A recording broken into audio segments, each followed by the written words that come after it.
La dernière sortie d'Ousmane Sonko a frappé fort. Avant de commencer la vidéo, un petit geste qui fait toute la différence.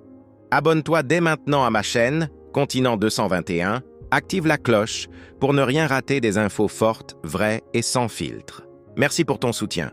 Place maintenant à la vérité. Officiellement, il s'agissait d'un discours politique classique, un rappel de ses positions, une réaffirmation de son engagement, une dénonciation des manipulations et résistances du système. Mais derrière cette façade, un détail subtil s'est glissé. Un indice, un signal codé que S. Saliou Gueye a sous-détecté? Ce n'est pas un discours qu'il faut entendre. C'est une carte qu'il faut décrypter. Le regard de l'analyste. Saliou Gueye, habitué à décoder les dynamiques du pouvoir, n'a pas été dupe. Pour lui, cette sortie n'est pas anodine. Elle révèle une tension au sommet, une mise en garde déguisée, voire un avertissement interne. Il ne s'agit pas seulement d'un discours de Premier ministre, c'est une intervention chirurgicale dans le champ politique sénégalais, avec précision, adresse et froideur. À qui parlait vraiment Sonko? Le peuple a entendu Sonko. Mais à qui s'adressait-il réellement? Aux opposants? À l'ancienne garde politique? Ou à la présidence? C'est ici que Saliou Gueye introduit un point clé. Sonko parlait aussi à Diomaye, à voix basse mais en public. Le ton, les mots, les non-dits, tout indique qu'il trace une limite, qu'il établit un rapport de force entre le chef du gouvernement et le chef de l'État. La rupture continue? Depuis le début, le duo Diomaye-Sonko se présente comme un tandem uni. Mais la gestion du pouvoir révèle souvent des nuances, des désaccords, des tensions sur la méthode. Selon Saliou Gueye, le discours de Sonko trahit une volonté de rappeler qu'il reste le moteur du changement, le détenteur du feu populaire. Ce n'est pas une rupture, mais une affirmation d'autorité, un avertissement déguisé.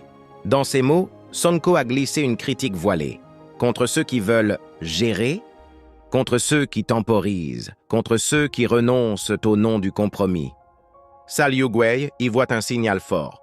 Sonko ne tolérera pas que les engagements fondamentaux soient dilués. Il y aura une ligne rouge, et celui qui la franchit, même dans son propre camp, sera rappelé à l'ordre. Le peuple comme boussole, un autre détail capital.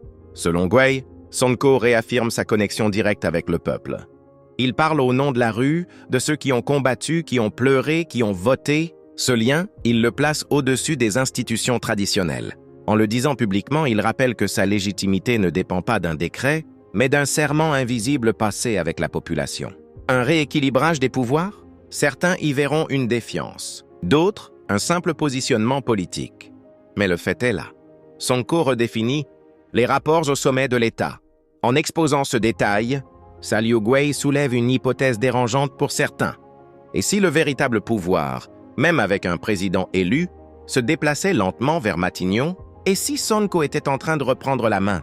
Une manœuvre calculée, rien n'est laissé au hasard. Le moment, le ton, la cible, l'impact médiatique. Sonko agit en stratège. Saliou Gueye insiste sur ce point. Ce n'est pas un dérapage émotionnel, c'est un acte calculé, pensé, voulu.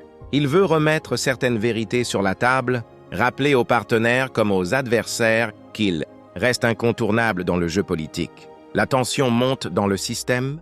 Ce détail révélé par Saliou Gueye résonne comme un avertissement. L'unité apparente du pouvoir actuel cache des tensions internes.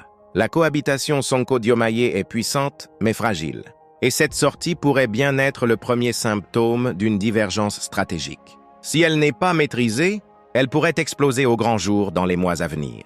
Le message derrière le message, en résumé, ce que beaucoup ont vu comme un simple discours, était en fait un coup politique, un repositionnement public, une mise en garde intelligente. Grâce à l'analyse de S. Saliou Gueye, ce détail caché apparaît comme le nœud de la séquence. Sonko n'a pas parlé pour parler.